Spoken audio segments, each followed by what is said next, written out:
भीमराव अंबेडकर की जयंती के अवसर पर पत्रकारों से बातचीत करते हुए आरजेडी के प्रदेश अध्यक्ष जगदानंद सिंह ने बीजेपी पर निशाना साधते हुए कहा कि आपने देखा है कि कैसे बीजेपी को किसानों के आगे 3 कृषि कानून को लेकर झुकना पड़ा।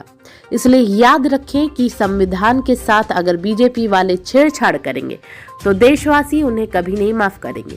उन्होंने आरएसएस प्रमुख मोहन भागवत पर भी हमला बोलते हुए कहा कि जिस संविधान के संशोधन करने की बात उन्होंने की थी, भारतीय जनता पार्टी ने शुरू कर दी है।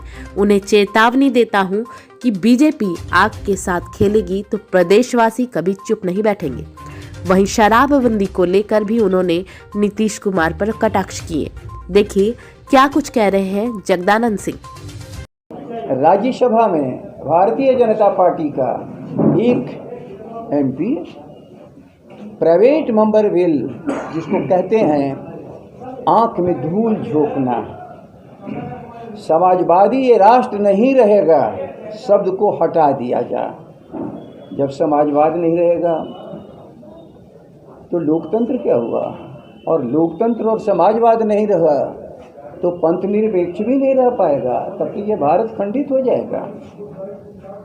और भारत की संविधान ने इस भारत की सभी आवाम को मान और सम्मान पूर्वक गरिमा पूर्वक जीने का अधिकार देता है। तो जो समीक्षा की बात हो रही थी भारतीय जनता पार्टी के मोहन भागवत आज़ाद की तरफ से, तो धीरे धीरे अपरोक्ष रूप में शुरू हो रहा है। लेकिन लोग भूल रहे हैं कि वो खतरे से खेल रहे हैं। जनता की बहुत परीक्षा लेना बहुत खतरनाक है। अभी भागना पड़ा है किसानों के डर से। जिस दिन भारत की पूरी आवाम गरीब गुरबा अपने संवैधानिक हक के लिए खड़ा हो जाएगा तो समुद्र पार जाना पड़ेगा इन लोगों को। इतिहास बदलने का कोई भी प्रयास जब करेगा तो बहुत संकट में डालेगा। सवाल एक, तो जिस दिन इस मुल्क की आस्थाएं टूटेंगी उसी दिन इस मुल्क की व्यवस्था भी खत्म हो जाएगी। ये सरकार व्यवस्था की संचालक है, ये समाज की एक बनाई हुई संस्था है।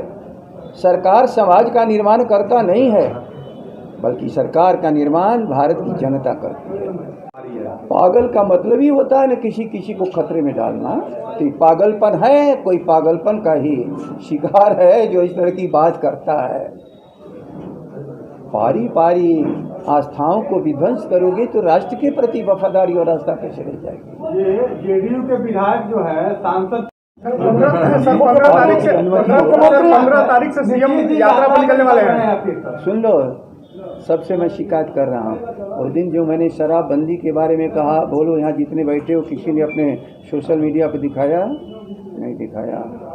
पहले आप लोग भी देखो, भाजपा वाला दिमाग मत बनाओ, लोगों की बातों को जाने दो। आज शराब पर सवाल कर रहे हो, और जब सवाल पर मैं पूरी चीज़ों को सवाल किया, और पूरे इस बिहार में एक ऐसी अर्थव्यवस्था जिसके चलते ये बिहार समाप्त हो रहा है, और मैं नीतिगत विषयों को उठाया था। नीतिगत बिजली का ही विषय था, लेकिन नीतिगत मामला। लेकिन आप लोग समझे कि बड़े हम बहादुर हैं, हम लोग इसको जाने ही नहीं देंगे। याद रख लेना, विषयों को दबाओगे वो विषय तुम्हारा भी है, कल नुकसान तुम्हारा भी होगा। आप भ्रम में मत पड़िए। मैं एक लाइन में कह चुका हूँ, 20,000 करोड़ की समानांतर अर्थव्यवस्था इस वर्तमान सरकार ने बनाई है। ये छिपेगा क्या? खैर खून खांसी खुशी और क्या क्या है, मधुपान जान सके। नीतीश कुमार ये मधु का, ये शराब का व्यापार करेंगे और छुड़िए। नीतीश कुमार यात्रा पर निकलने वाले हैं।